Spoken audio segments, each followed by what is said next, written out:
Malik sat alone in the back corner of the school cafeteria, his lunch tray untouched in front of him, his head lowered and his hands resting on his knees. He didn't look at anyone, and no one looked at him. The noise of the other kids filled the room, laughter, shouting, the clatter of trays and chairs. But Malik just listened quietly. He was used to being invisible. Malik was a 12-year-old boy who had been blind since birth. He couldn't see their stares, their smirks, or the way they pointed at him sometimes, but he could hear everything. He could feel it in the air. He knew when people avoided him in the hallways, when they lowered their voices around him, and when they pretended to be kind while actually laughing behind his back. No one really talked to Malik, not the boys who played football outside, not the girls who shared jokes at their table, not even the kids who sat next to him in class.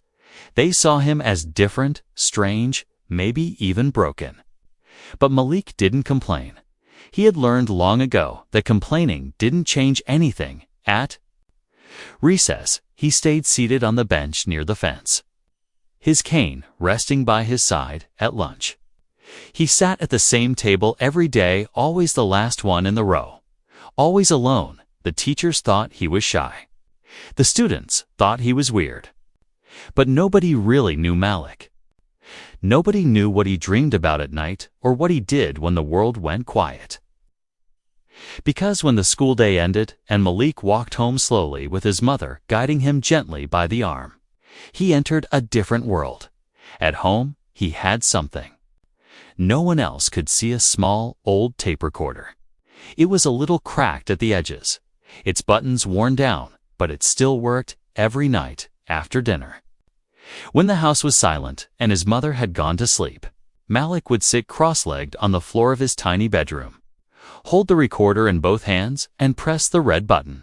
Then he would sing, softly at first, just barely above a whisper, but then louder, clearer, with emotion rising in his chest. He didn't sing the songs he heard on the radio or the ones played at school events. He sang songs that came from somewhere deep inside him, songs made of feelings he never spoke aloud. His voice was gentle, but it carried pain and hope together, like waves touching the shore. Sometimes his eyes filled with tears as he sang, not because he was sad, but because it was the only time he felt truly alive. His mother had heard him once, by accident. She had stopped by his door to check on him, and froze when she heard the sound. She didn't open the door, didn't interrupt. She just listened with her hand over her mouth as tears rolled down her cheeks. That voice, so beautiful, so full of soul, belonged to the same boy who never spoke more than a few words to anyone all day. But nobody at school knew about this part of Malik. To them, he was just the quiet, blind kid who didn't fit in. Sometimes kids would throw paper at him or whisper jokes behind his back, thinking he couldn't tell. But Malik knew. He always knew. Still, he didn't say anything. He didn't tell his mom, didn't tell the teachers. He just waited for the school day to end so he could go home and sing in the dark. That night, as Malik sat alone on his bed, the light turned off and his fingers resting on the buttons of his recorder, he wondered what it would be like if someone actually heard him sing. Would they laugh? Would they stop him? Or would they listen? He didn't know, but part of him wanted it just once to be seen, to be heard, not as the blind boy, but as the boy who had something beautiful inside him. At school, no one cared about that. The next morning, as he walked slowly into the school building with his cane tapping lightly against the floor, he passed students who barely noticed him. Some moved aside without looking. Others giggled and whispered things he couldn't quite catch. He entered the classroom and quietly took his seat in the last row, the one near the window he couldn't see but liked anyway because it felt open. His desk was cold, the chair a little wobbly. But he didn't complain. The teacher called roll, and when she said his name, he raised his hand slightly and said, "Here," in a low voice. That was all he said that morning. He didn't join any groups. didn't raise his hand, didn't laugh or shout like the others. To everyone else, it seemed like just another day. But inside Malik, something was beginning to build a tiny spark. A quiet flame, waiting for its moment, and none of them, not even Malik, knew that everything was about to change. Soon, the entire school would hear the voice they had ignored for so long. And when that day came, no one would ever forget it. But, for now, Malik remained silent, alone, unseen, and waiting. The hallway smelled like pencil shavings and sweat as Malik walked slowly past the lockers, his white cane tapping gently in front of him. He heard the familiar voices, some laughing too loudly, some pretending to whisper while making sure he could hear them.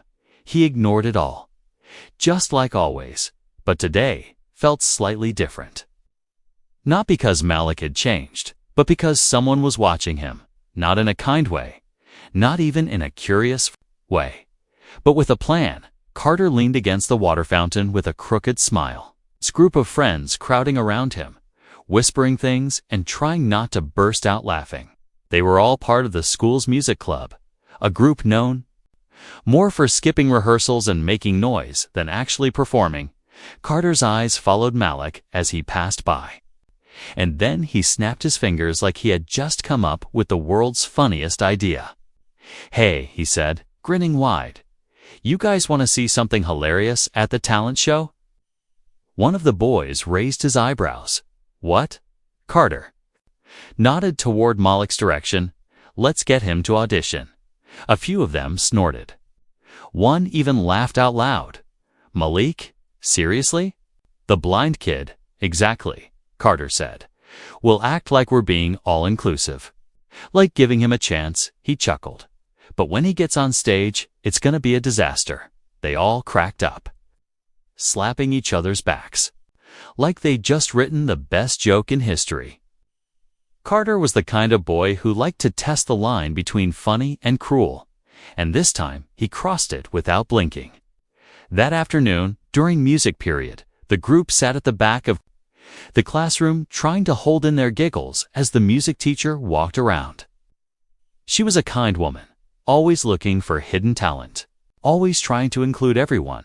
When Carter raised his hand and said, "Miss, what about Malik for the talent show?" She looked surprised, but then her face softened. "That's a lovely idea," she said with a warm smile. "Malik would." "You like to sing?" Malik, who had been sitting near the window, turned his head slightly, his fingers tightening on the edge of his desk. He hadn't expected anyone to notice him, let alone ask him to sing. His heart pounded so hard in his chest that he felt dizzy. He wanted to say no, to shrink back and disappear. But then he heard something in her voice. She wasn't joking. At least not her. Malik swallowed hard and said quietly, "Okay." The room went strangely quiet for a second, like no one expected him to agree. Carter blinked, caught off guard, but quickly smiled again. "Great, we'll put him right before our act," he said smoothly. Hiding the twist of mockery in his tone, Malik nodded and lowered his head again, trying to breathe evenly. That night, when he got home, he sat on his bed for a long time without turning on his tape recorder. He wasn't sure what had just happened. Why had they asked him? Why had he said yes? And why did it feel like the whole world was going to be watching him now? Not to listen, but to laugh. His mother noticed something was different. She poured tea and sat across from him at the table, watching him silently. "You okay, baby?" she asked gently. "I got asked to sing at the school talent show," he said in a small voice. Her eyes lit up. "That's wonderful. I think it was a joke," he added, even smaller. She got up, walked over, and cupped his face in her hands. "Doesn't matter why they asked. If you sing for you." Malik closed his eyes and nodded slowly. That night, he turned on his recorder again. But this time, he imagined the stage, the crowd, the microphone. He sang like he had never sung before. Louder, braver. Like the words could build walls between him and the pain. He didn't know what would happen. Didn't know if he would be laughed at or ignored again. But one thing was now certain. He wasn't going to let their joke break him. If they wanted a show, he would give them one, not because of them, but in spite of them. The night air was heavy and still, but inside Malik's room, it felt like a storm was building.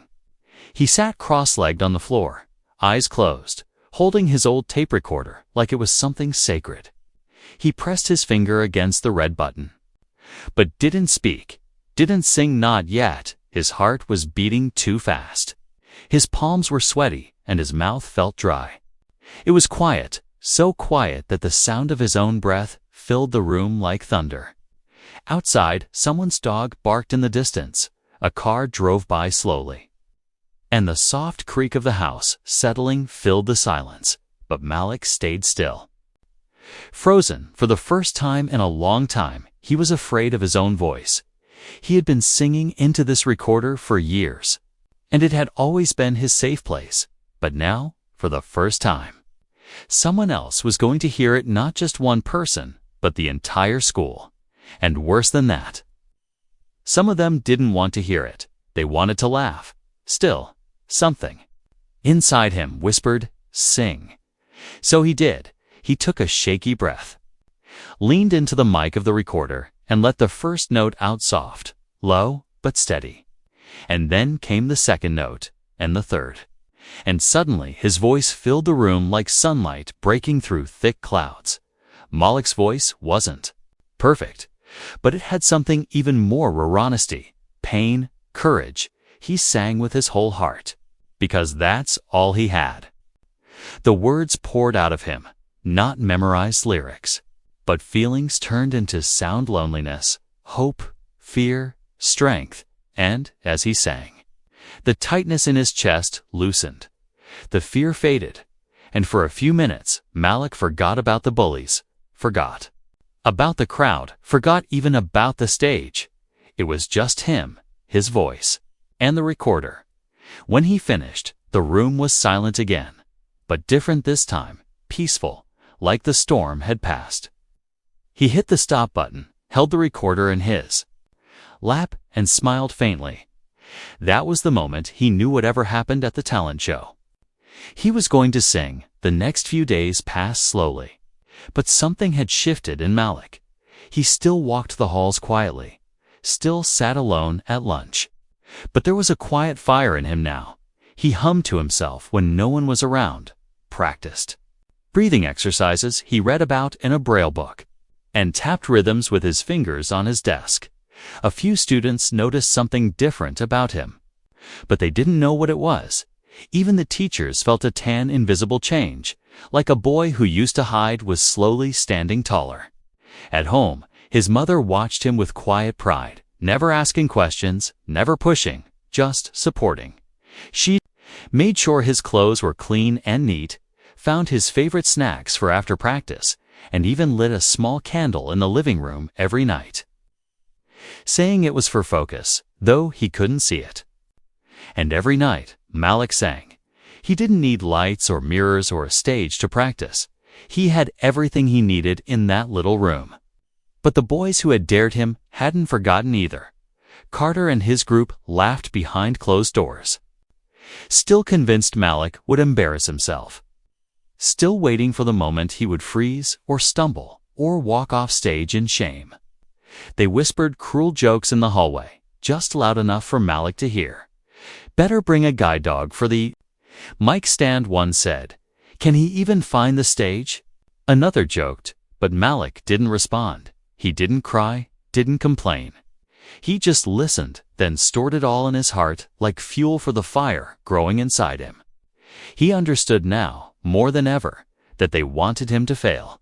But that also meant they were afraid of what would happen if he didn't. The night before the talent show, Malik couldn't sleep. He lay in bed, hands folded on his chest, listening to the silence.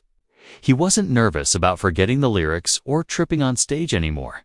He was afraid of one thing only, that they wouldn't hear him, not truly, that they'd laugh so loud they'd drown out his voice. that no one would understand what he was trying to say without words. But as the moonlight slipped through the window and touched his bedsheets in silver lines, Malik made a quiet promise to himself, even if no one clapped, even if they laughed, even if he stood there shaking and scared, he would still sing because his voice wasn't a joke. It was the only part of him that had never been broken, and the world deserved to hear it, even if it didn't want to. The school auditorium had never felt so alive. The air buzzed with nervous energy. Whispers bouncing off the walls like sparks.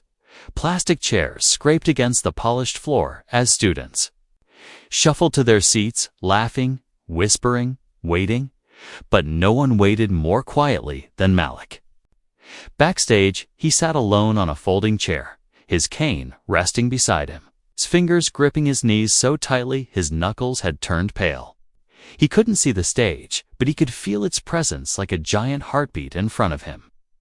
Pulsing louder with every passing second, someone ran past him with noisy footsteps. Giggling about their performance, someone else cursed quietly about a forgotten prop. Malik stayed silent, still as stone. He could hear the crowd already, the clapping, the teasing shouts. The restless students who had no idea what was about to happen.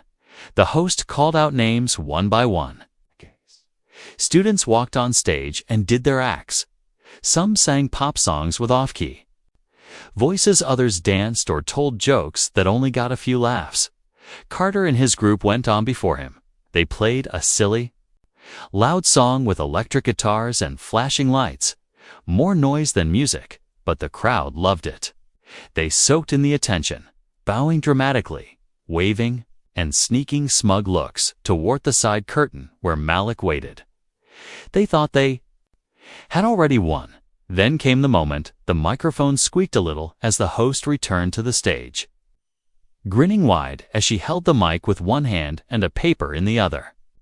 "Next up," she said cheerfully, "we have a very special performance. Please welcome Malik." A few kids in the crowd chuckled. Some clapped politely. Others just waited to be entertained, good or bad. They didn't care. Backstage, Malik took a deep breath and stood up, his legs slightly shaking. A teacher gently touched his arm and whispered, "Ready, Malik," nodded once. His lips tight, he was led slowly to center stage, his cane tapping softly on the wooden floor, each step echoing like a drumbeat. When he reached the microphone, the teacher stepped back, leaving him alone in the center of the wide, bright space. The lights were hot on his face, blinding even. For someone who couldn't see, he stood still, hands gripping the mic stand. Head slightly tilted down, the room quieted not out of respect, but curiosity, confusion, and maybe a little bit of doubt, for a full 5 seconds. There was only silence. Some students fidgeted. Someone coughed. Another whispered, "Is he gonna sing or not?" Malik took one more breath, and then he opened his mouth. The first note came out soft, trembling, like it didn't belong on that stage, but then it grew, steady and full. Stretching out into the quiet air, the room froze. Every laugh died in the throat. Every whisper fell away. Every smirk disappeared like it had never existed. His voice moved, like water across the room, gentle but unstoppable. He wasn't singing for them. He was singing in spite of them. He sang a song of shadows and light, of loneliness and hidden strength, of nights when the world felt too big and boys like him felt too small.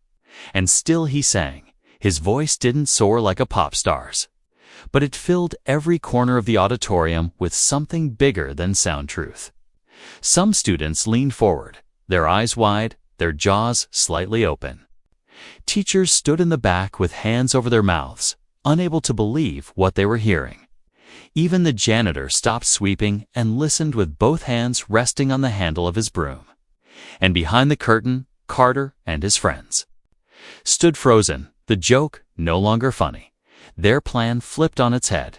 This wasn't a disaster. This was a revelation. Malik finished the song with a soft, shaking breath. the final note hanging in the air like a falling feather.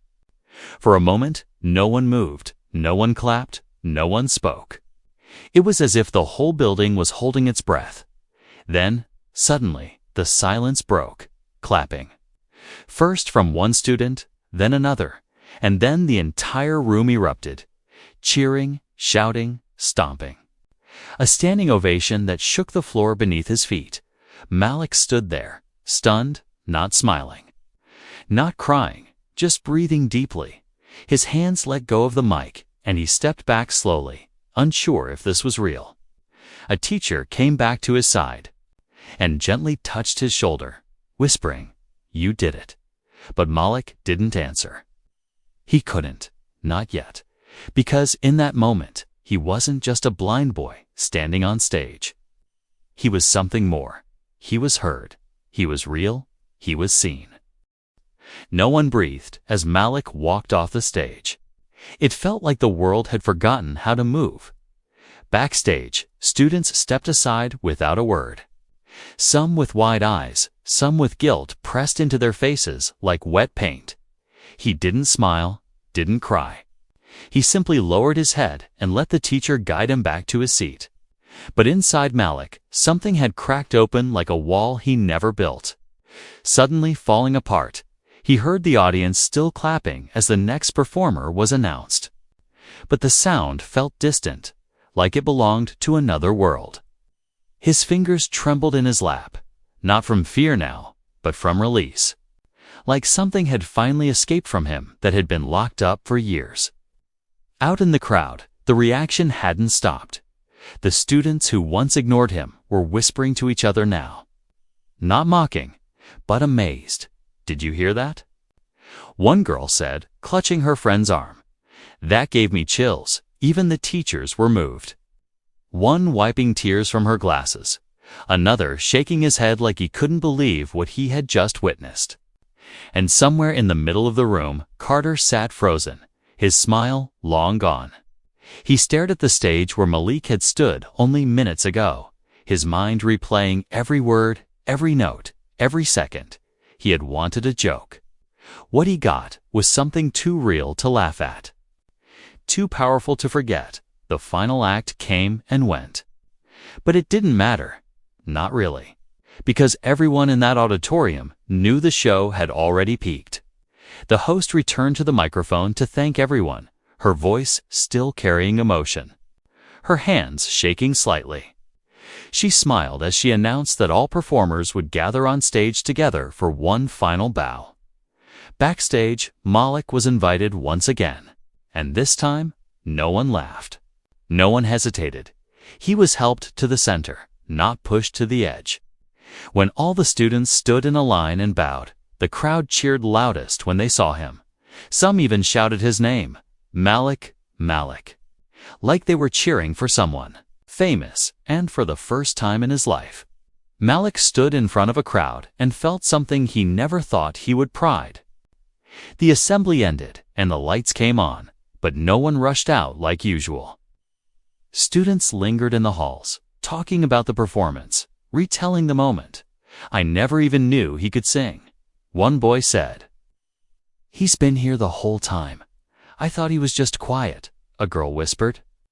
"I didn't know he was holding something like that inside him."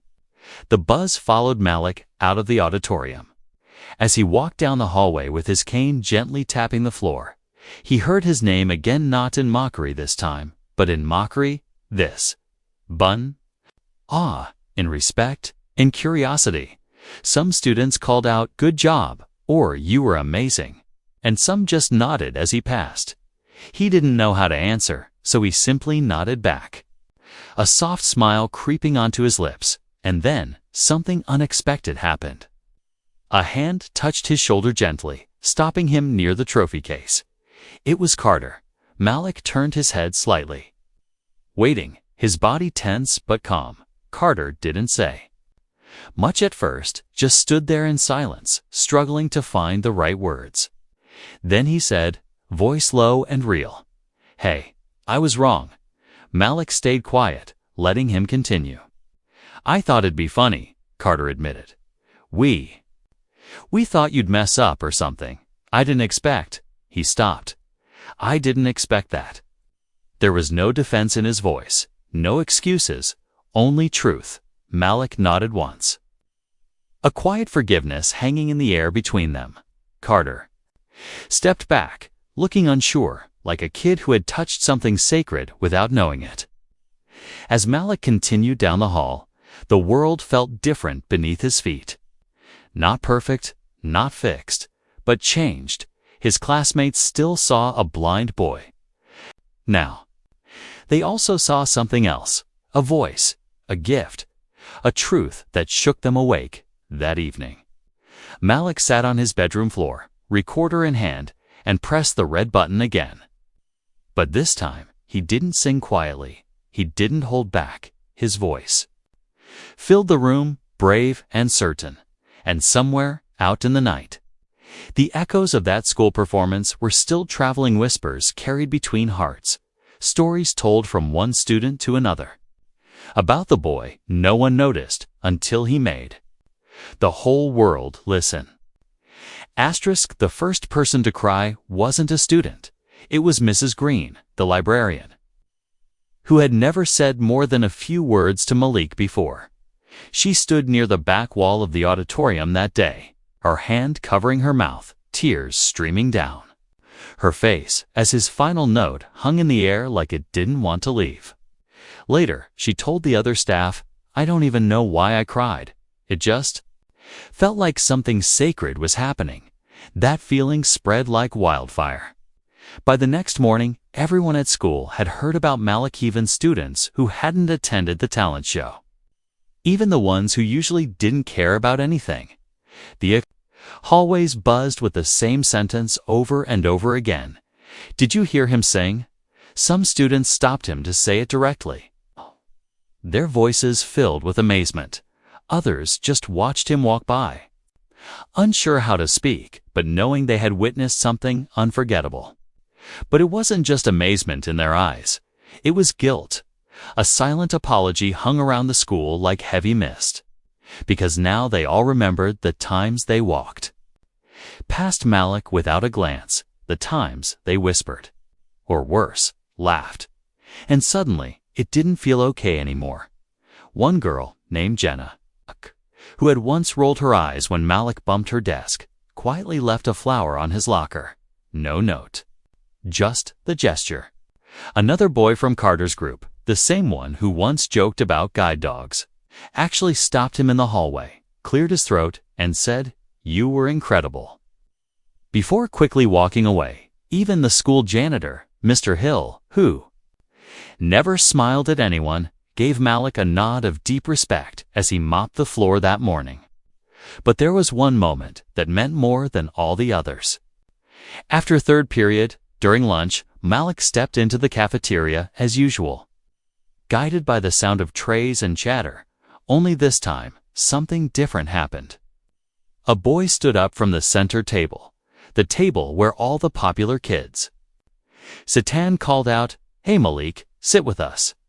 The entire cafeteria went quiet for a second. Forks paused mid-air, voices caught in throats. Malik stood still, unsure if he had heard correctly, unsure if this was another cruel setup. But then, he heard it again. From a different voice this time. "Yeah, come sit here." He walked slowly toward the sound, each step feeling like a test. And when he reached the table, someone actually pulled out a chair for him. He sat down carefully, his hands folded in his lap, unsure what to say. For a few seconds, no one said anything. Then someone asked, "When did you start singing?" Another asked, "Do you write your own songs?" And Malik answered. Slowly, carefully, honestly, he talked about his tape recorder, about singing alone in the dark, about how it made him feel less invisible. They listened, not pretending, not just being polite, but really listening.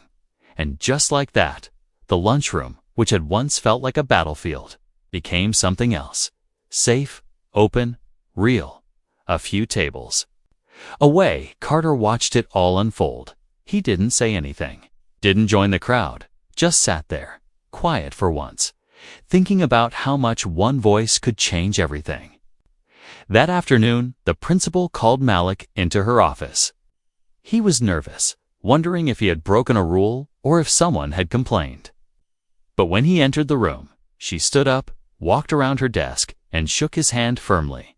"Malik," she said, "your performance moved the entire school." She told him the local newspaper had called after a teacher shared a video, and they wanted to interview him. She asked if she could send the recording to a statewide music program that offered scholarships for young talent. Malik didn't know what to say. He simply nodded, a quiet smile on his lips. And that night, when he went home and told his mother, she dropped her grocery bag on the floor and hugged him tighter than ever before. "I always knew you had something in you," she whispered, "but now the world knows too." Later that night, Malik sat by his window, tape recorder in hand. But he didn't press the red button. Just listened to the night, to the wind, to the echoes of his own courage. For so long, he had been a silent presence, passed over, pushed aside, forgotten. But now, they weren't just hearing his voice, they were feeling it. And that changed everything. It started with one small hand clapping against a desk, then another, then another. By the end of first period Monday morning, the entire classroom stood up when Malik entered. No teacher had asked them to. No announcement was made. It just happened like a ripple through still water. He paused at the door, holding his cane tightly. Unsure if he had walked into the wrong room, then someone said gently, "Malik, you can sit by me." And for the first time ever, he didn't sit in the back corner. He took a seat near the center, surrounded by classmates who had once ignored him, mocked him, misunderstood him. Now, they looked at him like he was something more, something important. Something real. The teacher smiled as she passed him his assignment in Braille, pausing to say, "We're all proud of you." Malik didn't answer, not out loud. But his heart did, pounding hard, full of something warm and rising. Later that day, a letter arrived at the front office. It was sealed in a golden envelope, with the name Malik Johnson written in careful, handwritten letters across the front. The secretary read it twice before calling the principal to her desk. Inside, it said Malik had been chosen to perform at the city's Youth Music Gala, annual event that featured the best voices from every school in the region. They didn't care that he was blind, didn't care that he had never had formal training. They had seen the video, heard the voice, and felt something they couldn't ignore. The principal announced the news over the loudspeaker right before lunch, her voice proud and slightly emotional. Malik sat frozen in his chair as the announcement echoed through the school. He could hear students clapping in different classrooms, even some cheering from down the hall. He didn't know what to do with that kind of attention, that kind of love. He just sat quietly, a small smile pulling at the corner of his lips, as his classmates turned to him with wide eyes and open hearts at lunch. He wasn't invited to just one table. He was invited to all of them, and while he sat down next to familiar voices, a girl placed a cupcake in front of him with a single candy star on top. "I saved this for someone special," she said, her voice shy but sweet. Malik blushed but thanked her softly. He wasn't used to being the center of anything, but he was learning, slowly, that it was okay to be seen. After school, Carter waited for him by the gate, hands in his pockets, face unreadable. Malik approached slowly, unsure of what was coming next. Carter didn't speak right away, just looked at him, like he was searching for something he didn't know how to name. Then he said, "I didn't get it before," his voice quiet, but "I do now." He handed Malik a small gift-hand old harmonica, polished and clean, tucked into a velvet pouch. "I don't know much about music," Carter said, "but maybe you can teach me." Malik reached out, took the gift, and nodded. The silence between them no longer awkward, but healing. At home that evening, Malik opened the harmonica, turning it slowly in his fingers. Feeling its cool metal curves, he blew a soft note into.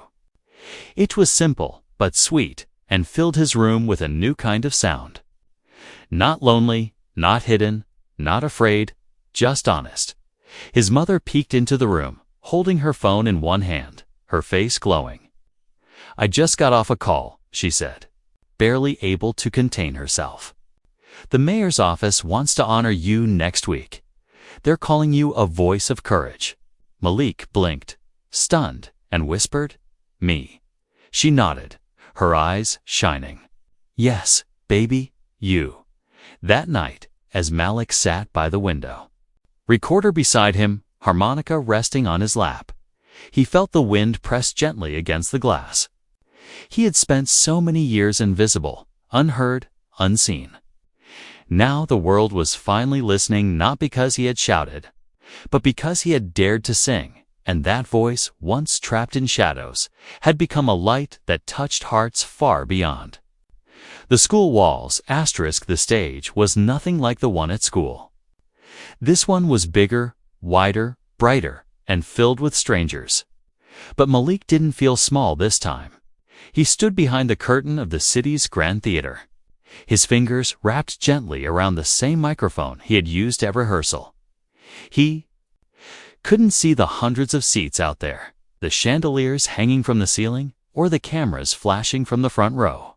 But he could feel it, all the warmth of the lights, the hum of the speakers, the quiet hush of an audience waiting for something they didn't yet understand. In the front row sat his mother, her hands folded over her chest, her eyes already glassy with tears. Next to her was the principal, holding her breath like a proud aunt, and beside her sat Carter, nervously twisting his hands. Still a little unsure of where he belonged in this story, but he was there, and that meant something. Malik stood alone, the curtain just seconds from rising behind him. A woman whispered, "You ready?" He nodded once, slowly, because this time he truly was. The curtain lifted, the lights beamed down, and silence fell across the room like soft snow. Malik stepped forward, the stage beneath him solid, welcoming. He adjusted the mic, tilted his head slightly, and said, "Hi, I'm Malik." There was a pause, not because no one cared, but because everyone did. Then came a wave of clapsnot, loud and wild, but soft and full of warmth.